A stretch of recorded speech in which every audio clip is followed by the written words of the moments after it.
We're turning that down. All right. I'll give Carter a few seconds. Give a few seconds.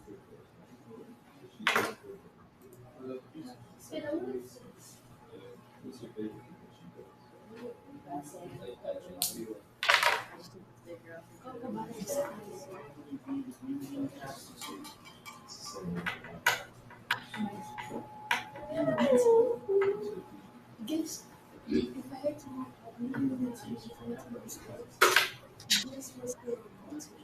you're not really school. I'm not. If I had to, I had to. Oh, be a good basketball. I know.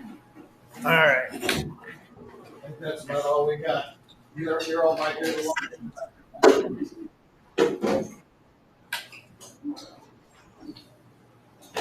Okay. Look up here real quick. I need to give you a disclaimer. Okay. This is the Kyle Rittenhouse shooting, and I do need to tell you in this video, we're not watching it through cameras because we can't, because what the school filters letting it go through because it's me, but Canvas won't let it go through.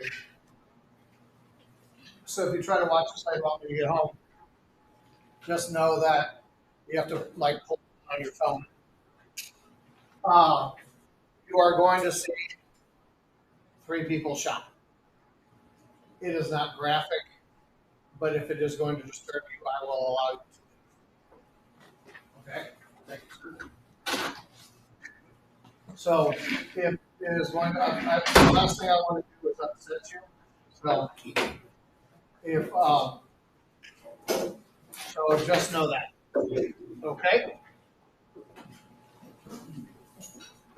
After a 2-week trial, a Wisconsin jury acquitted Kyle Rittenhouse for shooting 3 people, killing 2 during a racial justice protest in Kenosha. At the time, Rittenhouse was a 17-year-old from Illinois who traveled to Kenosha after right-wing social media accounts called on people to protect the city from riots. I am an EMT. You want to enter? Come to me. Rittenhouse. Okay. Now, I don't know if you remember this because you would have probably been freshmen when this happened, or 8th graders. But this kid at 17 years old, illegally purchased a firearm at a gun show. He went through the steps, but he was 17 years old. So can you buy a gun? No, especially not in Illinois. Then he transported across state lines to go to a protest. Now, he said he was acting as a medic and he was protecting this car lot, which nobody ever asked to protect, but that's that. So now he's going to tell you about self-defense laws before we get into this much more, and it's going to take a little bit, but please listen because it makes everything else make sense. House acted in the midst of a chaotic protest where many people were legally carrying guns. Bystander videos show that the 3 men that Rittenhouse shot had been in confrontations with him. Rittenhouse has now been found not guilty on all 6 counts arising from his conduct that day. See the jury find the defendant, Kyle H. Rittenhouse, not guilty. So what happened at the Rittenhouse trial? Why did the jury conclude that he was not guilty? Is it a travesty of justice or a defensible outcome? There's no dispute that Rittenhouse killed 2 men and injured a 3rd, but as we talk about often on this channel, that's not the end of the analysis, and here it was only the beginning. Many people thought that when Kyle Rittenhouse admitted on the stand that he intentionally used deadly force on Rosenbaum and Huber, that was a huge tactical blunder. But intentional use of deadly force is exactly the thing that is privileged when you meet the requirements of self-defense. And this case hinged on whether self-defense applied or not. And more so than most self-defense cases, this case turned on the nuances of both self-defense law and criminal procedure. It's not surprising to me that both sides got lots of stuff legally wrong. So let's talk about the law of self-defense in Wisconsin, because every state has different self-defense laws. And in Wisconsin, self-defense, like many other states, is an affirmative defense. In other words, the defendant has the burden of producing some evidence. They must put forth some evidence from which a jury can find that self-defense applied. This is generally called the burden of production. But then, once the defense has made this relatively minimal burden, the burden of proof then returns to the prosecution, which must disprove self-defense beyond a reasonable doubt, which is the highest standard in all of law. Now, every state has self-defense law that basically says a person who is not the aggressor is justified in using deadly force against an adversary when he or she reasonably believes that they're in imminent danger of death or serious bodily injury. Now, jurors aren't lawyers, so juries receive jury instructions that include all the law that they will need to decide a case, hopefully written in plain English. The lawyers and the judge fight over the jury instructions, which will be the only law that the jurors receive in that particular case. Now, it is supposed to accurately summarize the law that the jurors are applying.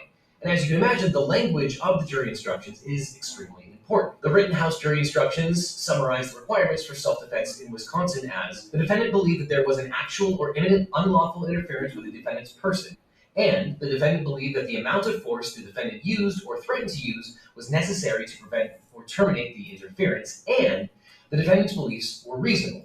The defendant may intentionally use force which is intended or likely to cause death or great bodily harm only if the defendant reasonably believed that the force used was necessary to prevent death or great bodily harm to himself. Now, in a situation like this, a reasonable belief doesn't mean true. One can have a reasonable belief but still be mistaken. Reasonableness is determined from the standpoint of the defendant in the situation at issue, not after the fact. And as an aside, the law of self-defense gets slightly more complicated when you're applying it to different varieties of homicide and manslaughter because the mental state required is different for each of those offenses.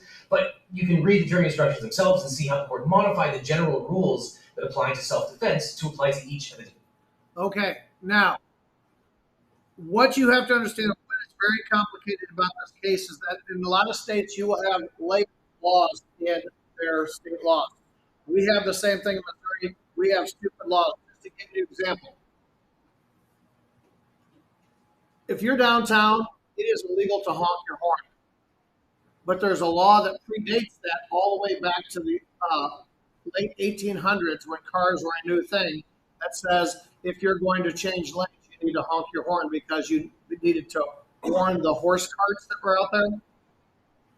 So technically you have laws that go both ways, that you can or you can't. Does that make sense? That's what you're going to have here. Different charges in this case. It's all written down in relatively plain English, and it's worthwhile. You might be on a jury someday, and you might be faced with similar jury instructions. Now, Wisconsin doesn't have what's called a duty to retreat. In other words, Wisconsin law doesn't require someone whose life is in danger to exercise all opportunities to flee before resorting to deadly force. But jurors can consider whether someone tried to move away from danger as they assess the reasonableness of a self-defense claim. Juries are still allowed to consider whether the defendant had an opportunity to retreat to determine whether or not it was necessary to use deadly force in self-defense.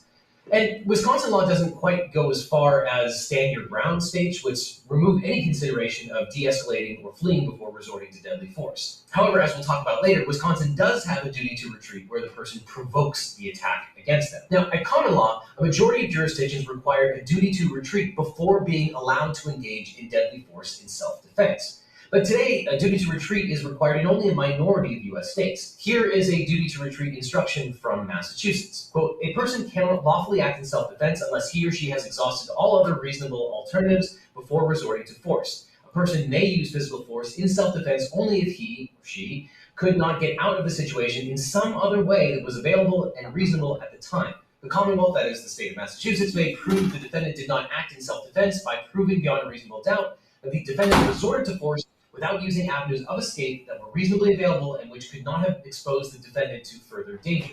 Again, that's the law of Massachusetts, and it's not the law of Wisconsin. And it should go without saying that the Kenosha jury was applying the law of Wisconsin at the time. And we'll talk about the implications of this particular aspect of Wisconsin law in a second. But the final nuance of self-defense at issue is that of provocation.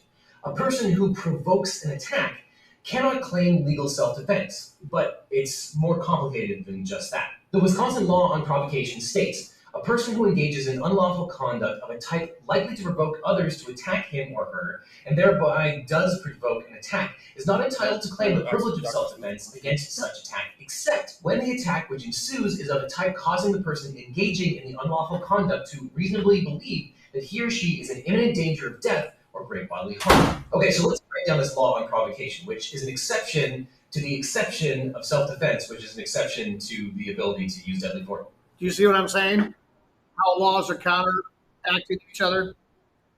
against someone. So let's say you engage in unlawful conduct likely to provoke others. Well, then you can't claim self-defense, except that you can if your provocation causes others to use effectively deadly force against you. Now, we'll get back to this in a second, but the law continues. In such a case where the provoked attacker uses deadly force against the provoker, the person engaging in the unlawful conduct is privileged to act in self-defense, but the person is not privileged to resort to the use of force intended or likely to cause death to the person's assailant unless the person reasonably believes that he or she has exhausted every other reasonable means to escape from or otherwise avoid death or grave bodily harm at the hands of his or her assailant. So here, you only get to use deadly force to resist the deadly force that you provoked if you exercise a duty to retreat.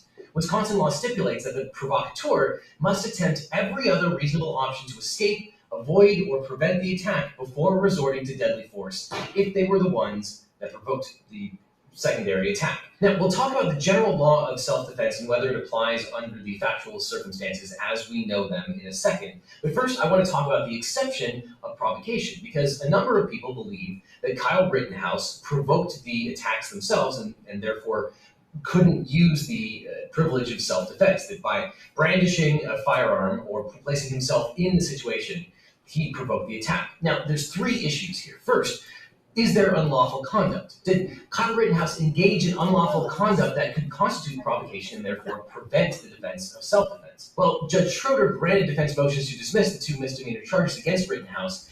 I think a lot of people put too much emphasis on those lesser included offenses. The charges were for possessing a dangerous weapon as a minor and a misdemeanor charge for breaking curfew. And arguably, Wisconsin law has an exception that allows minors to possess shotguns and rifles as long as they're not short barrel. But more importantly, Okay, just FYI, the one that the judge did not allow, a week earlier, there was a minor with a gun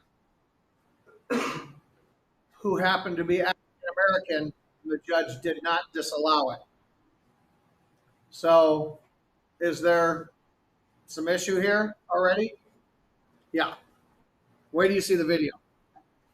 provocation requires unlawful conduct of a type likely to provoke others.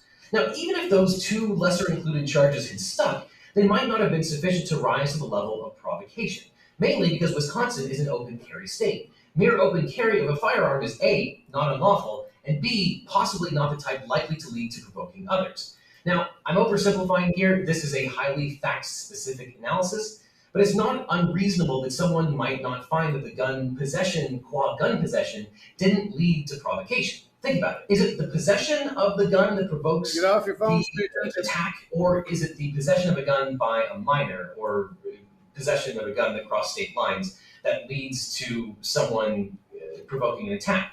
If you think it's the former, well, that's not illegal, and the latter probably doesn't provoke an attack. No one says, oh, the reason I'm attacking you is that you're a minor with a firearm, not that you're carrying a firearm in the first place. And additionally, breaking curfew probably couldn't be the requisite predicate because lots of people were breaking curfew and it wasn't leading to mass provocation. Now, it's a closer call when you consider Rittenhouse admitted that he pointed his gun at the victims and claimed that when he was pointing his gun, it wasn't a dangerous provocation. Now, you could argue that pointing your gun at someone is assault or misuse of a firearm, but that probably doesn't work if the reason that you're pointing the gun at someone in the first place is for the purposes of self-defense. And in fact, there are Wisconsin cases to this effect. Though, on the other hand, Wisconsin courts have an interesting history in analyzing the provocation exception. For example, in a 1975 Wisconsin Supreme Court case, the court held that a defendant was a provocateur by virtue of openly bringing a gun into a tavern. The Wisconsin Supreme Court held, quote, the defendant himself testified that after being slapped, he went out to his car, got his shotgun, loaded it, and returned to the tavern. As he was entering the tavern, he was grabbed from the side by someone, and he pushed that person away. He saw Freddie Jones start toward him, and he started shooting. He stopped after 4 shots and after Jones was out of sight. The defendant requests that the court grant him a new trial in the interest of justice. We find no merit to this contention. When the defendant left the tavern, got his shotgun out of the trunk, loaded it, and returned to the tavern, he became the provoker. Additionally, Okay, so do you think this kid, by bringing an AR-15 to a protest area, was provocative? Was he exciting? How many people think yeah? How many people think no? How many people don't? Okay. All right. There's an 1883 Wisconsin Supreme Court case that says, quote, Listen if to one this. points a loaded gun at another and the other grapples with him to prevent the shooting and is shot, it is murder. And this is especially important in the context of the Rittenhouse shooting. Even Rittenhouse's testimony seems to indicate that Rosenbaum didn't lunge at Rittenhouse until he raised his gun at Rosenbaum, and that the reason, or at least one of the reasons that Kyle Rittenhouse shot Rosenbaum is that he feared that Rosenbaum would take his gun away and use it against him. And we'll talk about that in a second. And obviously, you'd have to run a provocation analysis in every instance where Kyle Rittenhouse used deadly force. It's not a one-size-fits-all. You have to look at every instance individually. And if the jury had found that there was nothing unlawful that led to provocation, or if there were illegal things going on, those weren't the ones that were leading to the provocation, their analysis to this exception probably would have ended there, and they would have found that provocation didn't apply. It's only where there is provocation do we get to the next questions. But assuming that that first hurdle had been met, you get to the next one, imminent danger. Even when someone provokes an attack, they can regain the right to use deadly force where that person reasonably believes that he is in imminent danger of death or bodily harm, and he may lawfully act in self-defense.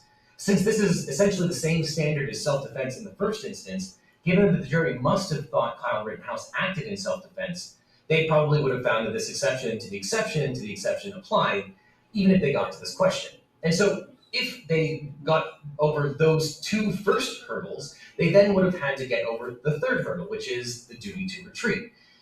That's the final issue in terms of whether provocation can apply, assuming the first two hurdles are met. The third clause says that the person who provokes the attack cannot use or threaten force unless he believes that he has exhausted all other opportunities to escape. If the jury got to this question, they could have felt that he had no choice under the circumstances. We don't know. And one of the prior issues might have precluded even getting to this question. But if the jury did reach this question, then they felt that Kyle Rittenhouse either had no opportunity to escape or had exhausted all of those opportunities. If that's the case, whether Wisconsin had a general duty to retreat might not have changed the overall outcome here anyway. Anyone who says that this is a simple case of self-defense or that is cut and dry is definitely wrong. But so far we've talked about the exception to the exception, that is provocation. Let's now talk about whether the original exception, self-defense, applied or could reasonably have applied in this particular case.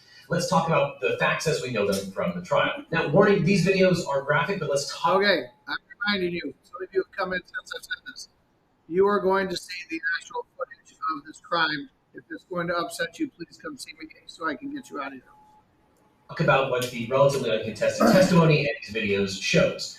Rittenhouse and his friend Dominic Black testified that they went to Kenosha to protect a car dealership called CarSource. The two owners of the dealership told each other to protect CarSource. During the protest, a small group of 8 to 9 people were gathered at the dealership. Kyle Rittenhouse that night was separated from the rest of his group and jogged towards one of the CarSource parking lots. Kyle Rittenhouse apparently sees Joshua Zeminski is nearby, armed with a pistol. Rittenhouse continues to run towards CarSource. Rosenbaum chases Kyle Rittenhouse. Rosenbaum throws a plastic bag behind Kyle Rittenhouse, which lands on the ground. A shot is fired from someone else about 100 feet away. Kyle Rittenhouse turns around and stops as he gets to some parked cars and shoots the unarmed Rosenbaum 4 times in quick succession, once in the back. Kyle Rittenhouse then runs away from the scene. A loose crowd starts to follow Kyle Rittenhouse. Rittenhouse trips, falls to the ground, sits upright, and points his gun at one person, who backs away. He shoots at a man who does sort of a half jump kick but backs away after the shot. At roughly the same time, Anthony Huber hits Kyle Rittenhouse with a skateboard. Rittenhouse fires a shot. Huber picks up his skateboard and runs away. Another shot is fired in either the direction of Huber or Gage Grosskreutz. Huber drops to the ground. Grosskreutz then puts his hands up while armed with a pistol.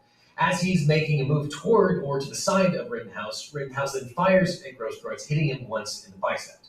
Now, this is, of course, a hopefully neutral oversimplification. There are a lot of other facts. But at base, this is a confusing and charged situation, even with video footage, and it's not an easy case in either direction. So, was this self-defense? You can look at those facts and see a murder. You can look at those facts and find self-defense. Two diametrically opposed beliefs can both be reasonable at the same time. There are a ton of open questions here. Was the use of force proportionate in every encounter? Was the use of force reasonable in every encounter? Did Rittenhouse provoke any of those reactions? But the videos and testimony show a chaotic situation and people acting quickly. Now, no blanket assertions can be made. You have to run the self-defense analysis for each incident individually, including the shots fired at the people that weren't Rosenbaum, Huber, or Grosskreutz. With the provocation argument aside, one might look at these incidents in question and decide that they were self-defense. After all, in the latter two incidents, Kyle Rittenhouse was fending off what was arguably an attack with a skateboard, and in another, the man admitted he drew a gun on Rittenhouse. But one might also reasonably conclude that one or more of these incidents were not self-defense and were therefore murder. After all, in the first incident, Rosenbaum, an unarmed man, threw a bag of clothes at Rittenhouse, which didn't land anywhere near Rittenhouse, after which Rittenhouse points his gun at him, and then Rosenbaum moves at Rittenhouse, or apparently towards the gun, and Rittenhouse shoots him 4 times, once in the back. And yes, I'm aware of Rittenhouse's self-serving testimony about the preceding incidents. What I'm saying is that reasonable minds can differ. And Rittenhouse also shoots at but misses the unarmed jump kick man. Okay. And Preceding statement basically saying Rittenhouse said in court he was African and he was a big for his life. the latter incidents involving Grosskreutz and Huber happened perhaps a few hundred feet away from several dozen police officers. It's not surprising that the people who pursued Rittenhouse thought he was an active shooter who needed to be stopped. But the only question in this particular case was whether Rittenhouse's actions could possibly have been reasonable. Because remember, the standard is that the jury must find that there is no reasonable doubts that it wasn't self-defense. It's possible, if not probable, that both Rittenhouse and the people he killed were simultaneously acting in self-defense. The fog of war is a real thing. Reasonable beliefs can be mistaken. The jury was accurately, based on the law, told that they had to determine whether Rittenhouse's belief was reasonable based on the circumstances. And this reminds me of the story of Gabby Giffords and Joe Zamudio. When Giffords was shot at a political rally, Joe Zamudio, who was legally armed, came running to help when he heard the gunfire that injured Gabby Giffords and killed 6 others in Tucson. By the time that Zamudio came to the scene, unarmed civilians had already tackled and disarmed the perpetrator. Zamudio later said that in his confusion, he was within seconds of shooting one of the people that was helping, not the shooter himself. This is an issue that champions of Rittenhouse should grapple with. If Rosenbaum or Huber or Grosskreutz had killed Kyle Rittenhouse, they might have been justified in using self-defense under the law. Again, reasonable minds might differ on this, but any system that incentivizes rule by the last person standing, that is, killing the only person who might dispute your claim of self-defense, that seems, well, suboptimal. To this point, that my notes simply say, vigilantism is bad, and I stand by that. I also worry that is becoming a controversial position. Net, bringing guns to a protest is bad. Anyone that brings it, not just Kyle Rittenhouse. But there's a large strain of people that simply say that Kyle Rittenhouse shouldn't have been there, and that's the reason that he can't use self-defense. And by most accounts, Kyle Rittenhouse meets the definition of a vigilante. But whether Kyle Rittenhouse should have been there in the first place isn't relevant to the questions of whether he legally met the definition of self-defense in the first place. Just simply possessing a gun by itself doesn't prevent the application of self-defense. And there are, of course, larger social issues here as well. Many claim that it would have been impossible for a black person to kill 2 people, injure a third, and fire a fourth, and live to walk away from the scene, as Rittenhouse did. And then, of course, to be found not guilty. And we can probably evaluate whether this is true or not. One way to look at this is by studying the data on how juries perceive self-defense.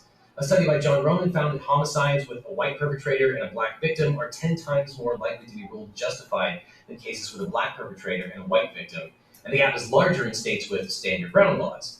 And after accounting for a variety of confounding factors, such as whether the victim and perpetrator were strangers, the gap is smaller but still significant. Cases with a white perpetrator and black victim are 281% more likely to be ruled justified than cases with a black perpetrator and white victim. But systemic issues like that weren't on trial here. You don't adjudicate those kind of systemic issues in a criminal court of one individual. The issue is whether Kyle Rittenhouse engaged in self-defense, or more specifically, whether the prosecution disproved the possibility that he used self-defense. And for what it's worth, there are lots of people who think that Kyle Rittenhouse's actions were not self-defense. There are lots of other reasonable people who think that Kyle Rittenhouse's actions were self-defense. Now, I doubt all of those people in both of those groups watched 100% of the trial, then spent days poring over the jury instructions like the Kenosha jury did. But the thing is, if reasonable people really could conclude that this was self-defense, then it means that the prosecution didn't prove self-defense beyond a reasonable doubt. That's the definition of reasonable doubt. Now, that being said, an acquittal doesn't mean Kyle Rittenhouse didn't do it. It doesn't mean that what Kyle Rittenhouse did was right, and the pathology of Kyle Rittenhouse's hagiography is another issue entirely. And it certainly doesn't mean that he did nothing wrong. It just means that the jury didn't think the prosecution proved self-defense beyond a reasonable doubt. And while you can't necessarily infer it from the jury's decision, it might be the case that Kyle Rittenhouse did nothing legally wrong. But under the most favorable interpretations of the facts, Kyle Rittenhouse brought gasoline to a match party, and people are now dead as a result. He made a bad situation worse. And let's face it, if someone uses non-deadly force against you while you are carrying a gun, it's more likely to turn deadly. Rosenbaum, Jump Kick Man, and arguably Huber used non-deadly force, which would not in the abstract trigger a reasonable belief of imminent harm. Which is not to say that unarmed people can't exercise deadly force or create a reasonable belief of imminent deadly harm. They absolutely can. Indeed, it appears that the jury believed Rittenhouse's testimony that they were going for his gun or grabbed his gun in an attempt to take his gun and use it against him, and in a huge stretch in Rittenhouse's speculation, take his gun. I don't know if I buy that. Remember, the guy who got shot in the bicep who didn't die had a gun. And use it against others. Now, those arguing that but for Kyle Rittenhouse being present with his gun, these shootings wouldn't have happened are right. However, but for causation, or what we call sine qua non causation, doesn't rise to the level of guilt beyond a reasonable doubt. It's necessary for a conviction, but it's not sufficient. Now, I've seen lots of people say, quote, the jury reached the right verdict. Now, there is a strong version and a weak version of that statement. The weak version is that the jury was correct to find that there was reasonable doubt that Kyle Rittenhouse didn't use self-defense. However, the strong version is that the jury proactively found him innocent or even a hero. But assuming we're going with the weak version, it's entirely possible that the jury verdict accurately reflects the law of Wisconsin. I've never seen a politician run on a platform of installing a duty to retreat in the law. If Wisconsin had a duty to retreat, the outcome of this case very well might have been different. Stated differently, had it occurred in Massachusetts, the law could have militated a different result, though admittedly, maybe reasonable minds might differ on that as well. Maybe Kyle Rittenhouse retreated at every possible opportunity. But I will leave it to you and, by proxy, your politicians as to whether that is a good thing or a bad thing. Though I'll point out that for those that are happy that Kyle Rittenhouse was found not guilty, they should recognize that logically, they should also be in favor of an alternate reality where Gage Grosskreutz shot and killed Kyle Rittenhouse. And remember, if you think that Rosenbaum, Huber, or Grosskreutz all provoked a response from Kyle Rittenhouse, Rittenhouse's use of deadly force probably gave them the right to use deadly force right back under the same laws. Under current Wisconsin law, if Kyle Rittenhouse is not guilty by reason of self-defense, Gage Grosskreutz would also have been not guilty if he'd shot and killed Kyle Rittenhouse. And keep in mind that in this scenario, Kyle Rittenhouse is dead, and it would have been Grosskreutz setting the narrative. And to the extent that you think Grosskreutz would have crafted his testimony to support an argument of self-defense, then consider that Kyle Rittenhouse probably crafted his story in exactly the same way. So the ultimate takeaway here is that these incidents are murky at best, occurred in a jurisdiction with very broad self-defense and firearm laws. The prosecution had a very high standard to meet, and while we didn't cover it in this video, the defendant put on a very good defense. The rest, I will leave to you. Now, if you... Okay. Here's where I want to go with this. All right. I like the example he gives in here of being him bringing gasoline to a match party because everything. Now, did you see in the video where he's walking down the street and the police, he waves at the police with an AR-15 hanging around his neck? What did the police do? They waved right back, right? What if he was African American? Would that have gone down that way? No. Now, and I said this before, some of you were out of the room when I said it. When he brings this gun, first of all, he was 17 years old. He purchased a gun at a gun show, which was illegal under Illinois state law. He's under, that still hasn't gone to trial. Oh, and by the way, he's putting out a book. Somebody just found his either Instagram or X page and found out that he is publishing a book, basically making himself out to be like this hero. But to me, if you're carrying an AR-15 into a protest area. To me, that immediately is going to be something that's provocative. Would most of you agree with that? Now, why do I bring this up? Because our wonderful state legislature here in Missouri is trying to pass a law that says that it is okay to bring firearms into the yard. Now, I don't know how many of you have experience. I know Elise works catering, so she's around a lot of alcohol and people. Now, you don't want to put too much stupid into the equation where you already have alcohol and people, because enough stupid itself would be done greatly. And we're trying to make it okay to take firearms. I can tell you, as somebody who worked at a bar for about 5 years, you don't want that. That again is taking gasoline to a match party. His Instagram's crazy. Oh, you just went there? It's just giant guns. Yeah. Things that you click on literally to kill humans into a group of humans. Yeah. And there's no other purpose besides the Now he says he was going up to defend the car lot, which he spent a whole like 5 minutes at. And then he was telling people he was a medic and yes, he did have like a little triage bag on him. I think Carla didn't even ask. Is he an EMT? No, he was not a certified EMT.